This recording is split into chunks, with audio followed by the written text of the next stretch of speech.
You have $18,000 sitting in a savings account.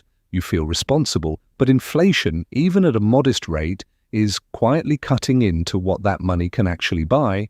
And if you move it all into index funds chasing better returns, you're one layoff or broken transmission away from selling shares at exactly the wrong moment. So which dollars belong where? Here's the core problem most people don't name clearly. They treat their money as one pool with one job. It isn't. Short-term money and long-term money need completely different environments because they face completely different risks. Let's talk about the savings account first. Cash in a high-yield savings account is not failing. It's doing its job, which is staying stable and accessible. The danger isn't holding cash. The danger is holding too much of it for too long. A dollar you don't need for 10 years loses purchasing power sitting in savings. That same dollar invested in a broad index fund tracking the overall market has historically had time to recover from downturns and grow. Historically, that's not a promise. It's a pattern, and the distinction matters. Now here's the reversal that changes how you think about this. Risk in the market is not just about volatility, it's about timing. A broad index fund dropping 30% is manageable if you have a decade ahead of you. It's devastating if you need that money in 6 months. The market doesn't care about your rent. So instead of asking which account has better returns, ask a different question.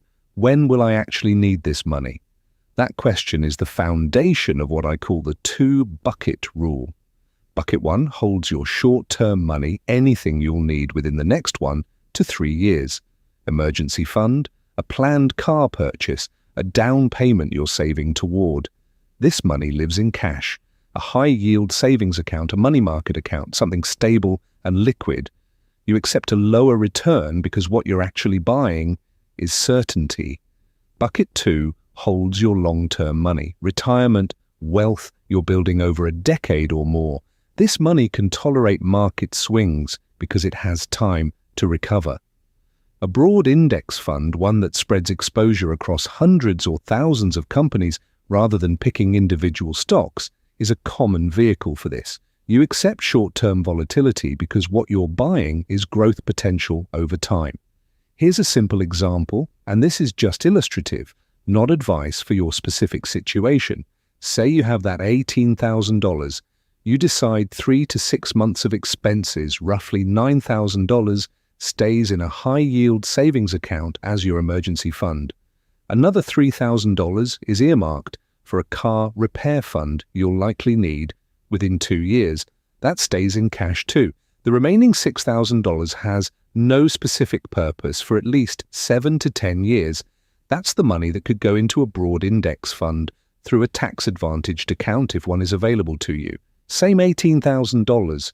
3 very different jobs. What you're doing with that split is matching each dollar's time horizon to its appropriate risk level, not chasing returns, not paralyzed by fear, just being deliberate. The mistake most people make is letting emotion make this decision. A bad market month makes cash feel smart. A strong market run makes saving feel foolish. Neither feeling is a strategy. Here's your one action for next payday. Write down every financial goal you have and assign each one a timeline. Anything under 3 years, that money belongs in cash. Anything 10 years or further out, it can likely tolerate market exposure. The middle ground requires judgment, and that's okay. Match the account to the timeline, not to the mood. If this kind of thinking helps you, subscribe, because this is exactly what we do here.